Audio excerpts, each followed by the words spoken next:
Shalom Bapak Ibu Saudara yang dikasihi Tuhan. Seri pengajaran hari ini berjudul Menangkap Pesan Tuhan. Lalu berkatalah Daud kepada Gad, "Sangat susah hatiku, biarlah kiranya kita jatuh ke dalam tangan Tuhan, sebab besar kasih sayangnya, tetapi janganlah aku jatuh ke dalam tangan manusia." 2 Samuel 24 ayat 14. Saudara, ayat ini merupakan bagian dari kisah di mana Raja Daud memutuskan untuk menghitung jumlah rakyat Israel dan Yehuda, yang sebenarnya itu bukan kehendak daripada Allah. Sebaliknya merupakan sebuah tindakan dosa. Dalam kisah ini, Daud harus memilih antara 3 pilihan hukuman dari Tuhan karena tindakannya yang tidak patut. Saat itulah Daud mengungkapkan perasaannya kepada Gad dan berkata, "Aku sangat bingung, biarlah kita jatuh ke dalam tangan Tuhan.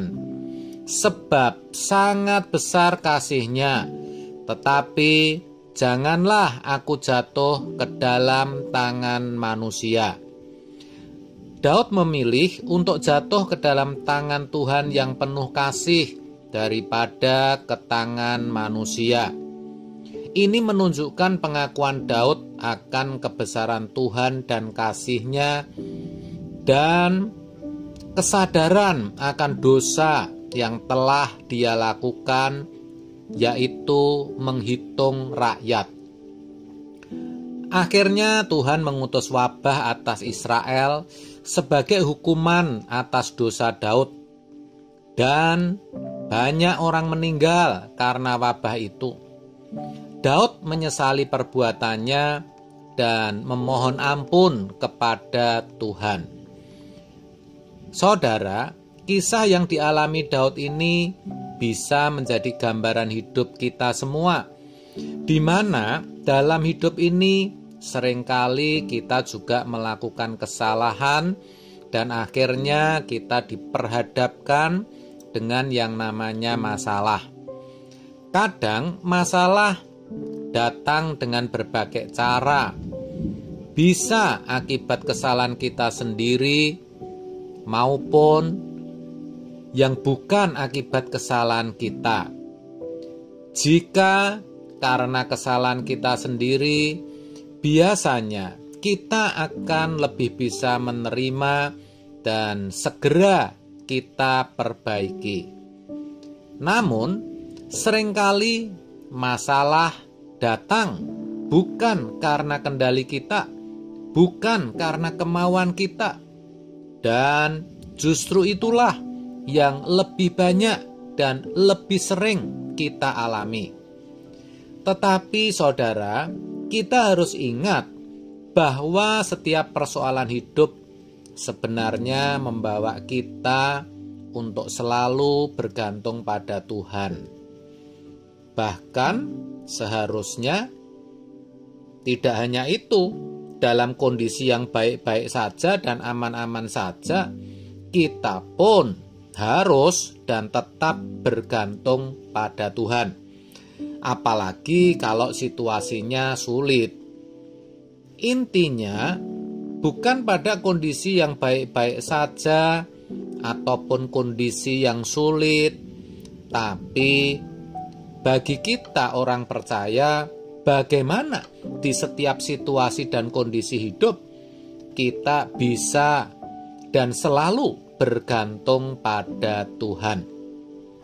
Dengan kata lain, kita memiliki irama hidup, kebiasaan hidup yang berpegang penuh dan utuh hanya kepada Tuhan. Ini penting, sebab jika irama hidup yang bergantung pada Tuhan sudah terbentuk, maka apapun yang kita alami ketika kita menghadapi dinamika kehidupan, dalam suka atau duka, senang atau susah, kita akan sudah terbiasa bersama Tuhan. Dan kita akan mampu bangkit menapaki anak tangga kehidupan yang lebih tinggi. Sebab apa? Sebab kita sudah terbiasa untuk mengandalkan Tuhan. Pertanyaannya, bagaimana hal itu bisa terjadi?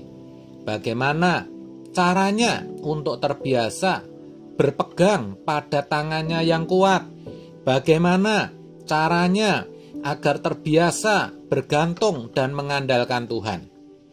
Nah, di sini kita harus yakin dan percaya bahwa Tuhan lebih tahu yang terbaik dalam hidup kita dibanding diri kita sendiri. Bahkan kadang Tuhan memberikan cobaan atau masalah berat, besar, dan sepertinya tidak ada jalan keluar. Maka kita harus sabar, saudara. Kita harus ikhlas menghadapinya. Sebab memang itulah cara untuk membuat kita selalu berpegang padanya dalam setiap langkah anak tangga kehidupan ini. Jadi, jika kita menghadapi suatu masalah yang menyakitkan, menyulitkan hidup, menjadikan kita menderita, sengsara, jangan buru-buru jengkel, kesal, atau marah, bahkan murka. Karena selalu ada pesan yang Tuhan ingin sampaikan lewat peristiwa tersebut, yang mana tujuannya adalah untuk kebaikan dan damai sejahtera kita. Oleh sebab itu, saudara, sebelum masalah itu selesai, mari saya ajak kita menangkap pesan daripada Tuhan. Apa yang Tuhan kehendaki di dalam diri kita untuk kita ubah. Kita harus yakin dan percaya bahwa ada kebaikan di balik setiap peristiwa yang kita alami, yang sangat pahit ini, supaya kita bisa memiliki karakter yang semakin serupa Yesus dan memiliki iman yang terus disempurnakan. Sekali lagi, saudara, kalau saat ini saudara sedang mengalami satu pergumulan yang berat, tetaplah bersemangat dalam hidup ini. Tangkap pesan Tuhan. Percayalah, saudara akan dimampukan dan damai sejahtera akan saudara alami. Amin. Tuhan Yesus memberkati.